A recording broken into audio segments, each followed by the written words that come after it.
My name is Mark. This is Zen Talk. The topic is teachers, temples, and practice. All right. So I want to talk about the teacher, and more specifically, the Zen teacher. Now, the Zen teacher is, you could pretty much think of the Zen teacher as a person who is the leader of the Sangha. And this can be at a particular temple. It could also be for an organization, or it can be for an entire sect. So, in the West, we don't have a lot of teachers, so to speak. Though there are more and more self-appointed teachers and teachers that are rising through their own merits and through their own understandings, which is actually quite fine. And then if you go to the southern countries or the Asian countries in southern Asia, there are thousands of teachers. And if you go to Japan, there are thousands of teachers. I don't know what's going on in China. It seems that Buddhism there is completely being suppressed by the Chinese Communist Party. So I will just talk about the Western teachers that I met, and I will tell you that early on in my Zen tutelage and studies, I traveled to many different Zen centers and had the opportunity to meet many different Zen teachers, some of who were quite notable at the time and notorious, others who I didn't really hear of anything about, but they were thought quite well of. So every teacher that I met, they have their own style. And this would be the way that they would teach. Some were very much more to becoming a disciplinarian and stressed following the forms and following the rituals and following the code. Others were more laid back and easygoing. There was also a lot that have different kind of characters. As again, some were more fatherly, some were more grandfatherly, some were more like your brother or your sister. And others were more like your friend. They would kind of side up next to you and look at, what is the problem of you reaching enlightenment, and work with you as a friend level. So character of the teacher is also important. And then lastly, there is the tradition. Now, when I mean tradition, I mean generally it's sort of how the school that they came from, or how they see the teachings of the Buddha within a particular lens of a tradition. And you could look at that also as like you're putting a colored filter over a light, and you're changing the light to like red or blue or green or some color, and you're shining it on a wall. And then maybe you put other things in front of the light that create shadows or different kinds of colors or different kinds of shapes on the wall, and you would call that a tradition, in which you would say, well, we will teach Buddhism or Zen through this style or through this lens. And every single teacher that I met, most of them come from slightly different traditions, and they also see the traditions slightly differently themselves. So this is overall the general aspect of the Zen teacher, in of which no two are the same, and no two will have any. They will all have different views, and no two will see things exactly the same. So as a student, when you say, well, I'm looking for my teacher, what you're really looking for is somebody that matches up with your personality and matches up with your characteristics. Somebody's teacher who they think is great and wonderful can just be a horror to you. And your teacher that you think is just wonderful and is really, teaching everything you need can be seen like a total jerk to somebody else, and they won't get along. So this is why it's important to realize that within the spiritual traditions and within the spiritual realms, the teacher arises to the student. And that also is to say there's the potential of thousands of teachers out there. Sometimes somebody can be your teacher just because they could just be more of a very educated and well-learned person in the discipline that you're studying, but you get along with them really well, and you seem to be able to really understand what they're saying. Whereas somebody else who may claim to be a great teacher, you just can't stand them. All right, so let's move on to temples. So temples is generally a focal point where people will come together to learn, discuss, to disseminate the spiritual teachings. And it could be any kind of temple, but in this particular case, we're talking about a Buddhist temple. So temples are more affixed to a location. A lot of them have an affiliation. They may be Tibetan, they may be some variation of Zen, they may be something hooked up with Vipassana or Theravada. And then, of course, there's a culture. What is the culture of that temple? Is it strictly Asian? Is it more Westerners? Is it a political culture? Is it a truly Dharma culture? So these are all things that you will find. And again, every temple is radically different. What one temple does is going to be different from the next temple down the road. In Thailand, I am told that some temples have Buddha images, some don't. Some temples are really easygoing. The doors are open all day long. You can pretty much walk in, walk out, do whatever you want. Other temples, you have to make arrangements to show up at certain times, and things are very strict there. So this is the difference of all the temples. And this is the same thing also in Japan, where some temples, the door is wide open, come on in, pour yourself a cup of tea and have a nice casual chat with whoever happens to be there. Others, not so much that way. So again, it's also the culture. Like I said, here in the West, our Zen temples tend to be taken after the Japanese cultural temples, and we have more of a Japanese cultural interpretation center that goes on, but that may not necessarily be the case for all of the temples in the West. Some temples have gotten rid of all of the Japanesey ornaments and iconery and have moved more towards a Western progressive style. And some don't even do bowing at all. Some of them don't even have a Buddha statue anymore. So again, your location, the affiliation, and the culture are the three things about a temple that you should be aware of.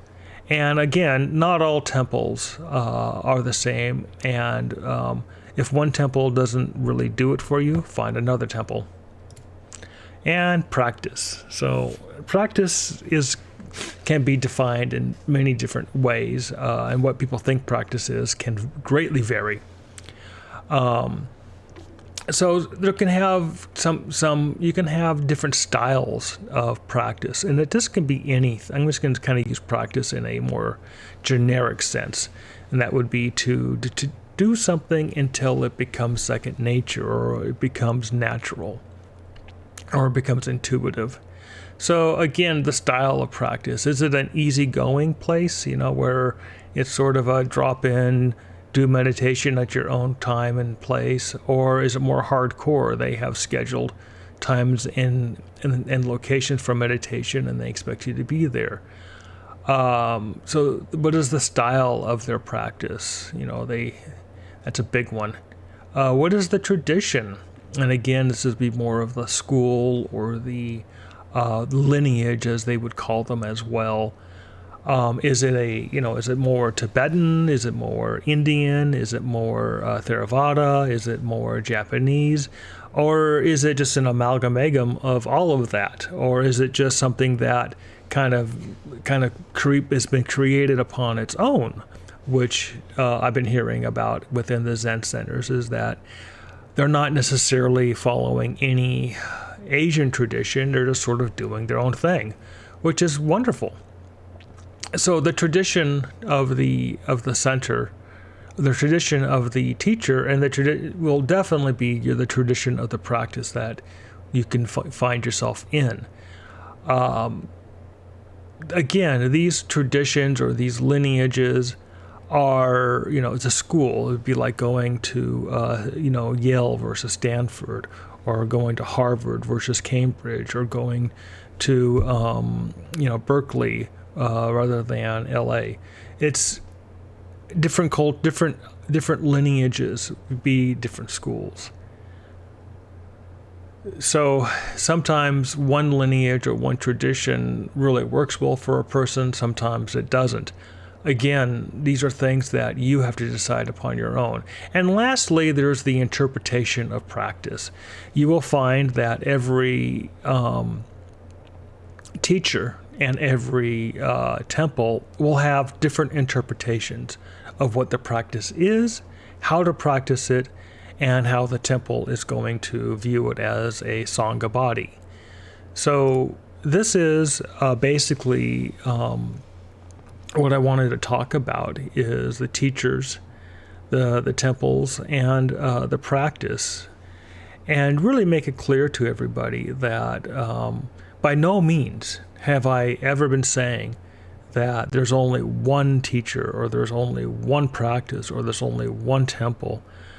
I think at this point in our discussions, you should know by now that there are thousands of teachers out there, some of them who wear robes and shave their head and wear a bib around their neck, and others who don't.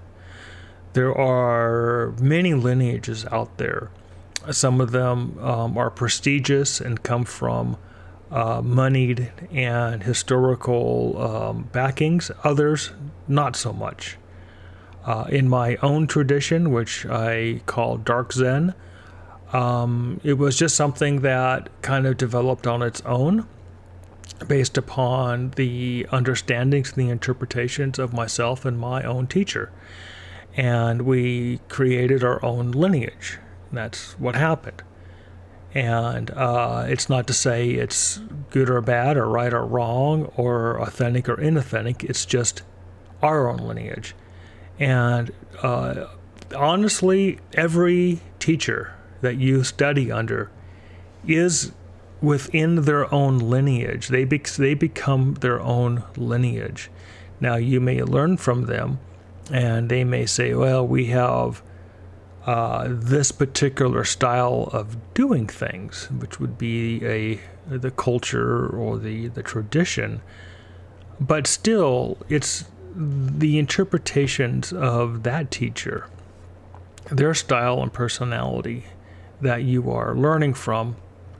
And then if you decide to teach, you would also then be kind of starting your own lineage, your own variation of that. Now, if you were to, like, let's say, study with a teacher, and with that teacher, you say, okay, I want to teach at that school with that teacher. Now you would be within a lineage, where you would be within that school. So if I wanted to go to Stanford and study at Stanford with those professors, and then turn around and say, well, I so like being at Stanford, I now want to be an instructor at Stanford, I would fall within that lineage. Now, if I said, well, actually, I'm going to take off from Stanford and go start my own school over in some other part of the country, and not be affiliated with Stanford, then I'm starting my own lineage. And one can hope that, I would gain students, or I would be able to do that. So this is what happens. This is what happens in Zen. A lot of times, a center or a temple may branch out to create sub-temples. and they may send teachers there, or a person as part of a temple may say, hey, I want to create a sub-temple, and they will be granted permission to teach. By no means should it ever be thought of or ever be mistaken that just because somebody is teaching that they are enlightened or that they are Buddha. This is not something that should ever be assumed, and this is not something that should ever be told. A teacher is often just somebody who is well familiar with that school's means and methods and their dogma and rhetoric. That's all it means. So my conclusions, really what I want to say, just get down to, is that when I was looking around for my teacher, because when I ordained as the Bodhisattva, which means I took the Bodhisattva vows, that it was made very clear to me by the preceptor, and that is the person that gives you the Bodhisattva vows, that your job is to find your teacher. And a lot of people would assume that the preceptor is your teacher, which they may be at the very beginning for a very short period of time, but they may not necessarily be the teacher that you stay with.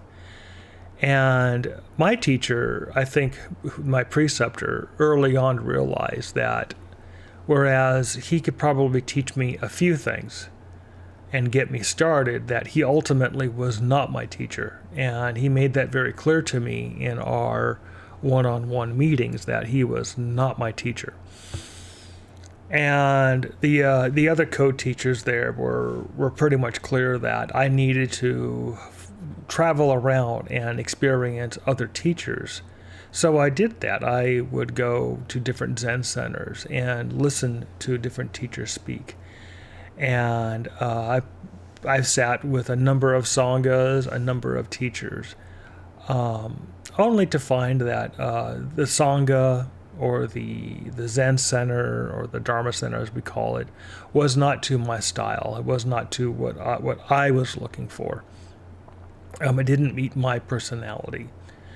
And whereas some of the teachers I really liked as a person, and I really thought their insights were really deep, and some of the things that they said were very poignant, I didn't really feel, though, that I was connecting with them.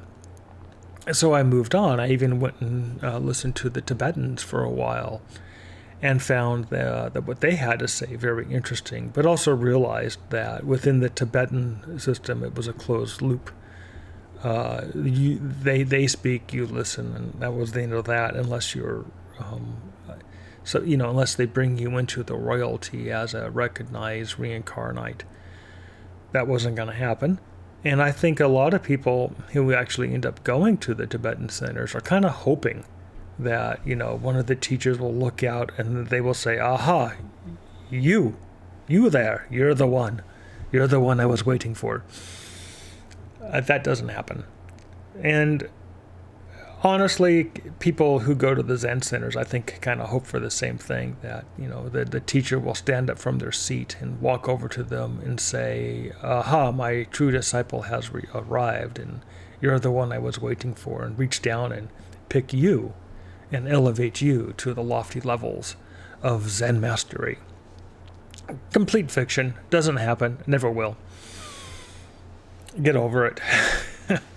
So a lot of when you need to go to different Zen centers. You need to listen to different teachers. You need to listen to different ideas. And I would say find a teacher who you can really get down and who you can really talk to, who you can really explore the Dharma with. And my teacher ended up being somebody who I never expected would be. It ended up being a recluse in Georgia who pretty much stayed at home, was supported by his live-in companion, a wife, though they slept in different rooms. pretty much lived a reclusive lifestyle. It was pretty much to say that he did have a journey into Soto Zen and did have a journey into the life of a monk back in the 50s when Zen Buddhism first arrived on the American shores. And he found that was interesting, but not necessarily something that he wanted to continue with, and went out on his own to find a true Zen. What was it all about? And through his own means and ways, achieved his own understanding of what Zen is, his own enlightenment. And he wrote a book about it called The Secret of Zen, and there will be a link in the description about this book. So that is his story, and I found him about 1997, 98, and more or less been with him ever since. Like I said, we started our own tradition called Dark Zen, which was more cutting to the heart of Zen and just cutting away the culturalisms, the Japanese culture. He called it Japanism. But really what it was just cutting to the true heart of Zen, and we were completely blowing away all the culture, all the forms, all the ecclesiastical, churchy stuff that you would find with the larger organizations, because we were not interested in being churchy. We weren't the church guys. You would see that. We could, sometimes we would talk to Catholics, or we would talk to other big organized guys, and they would be very, very much about, doing things the church way, doing things the way that they were taught in seminary school. And you would also see this a lot with the big Zen Center guys, how they would do things the Zen Center way, which had nothing to do with Zen. It was just ecclesiastical mumbo jumbo. And because we weren't involved in that, we had no connection to that, we were not vying to be part of them, we just dropped it. And we were just diving right into the heart of Zen. So this is what I did. Doesn't necessarily mean what you will do. I mean, some people really, really enjoy the churchy stuff. Other people don't. That's up to you to decide which path you will take. And I have no particular opinions about that, or any, condemnations or praises for it. I think every tradition, every style, every teacher, they attract the students that are looking for them. They attract the students that meet their personality. So this is something that I think I needed to say, and I needed to make clear on my channel, that I am not bashing, I'm not putting down any teacher or Zen center or tradition. All right, this is the end of my talk, and I'd like to thank you very much.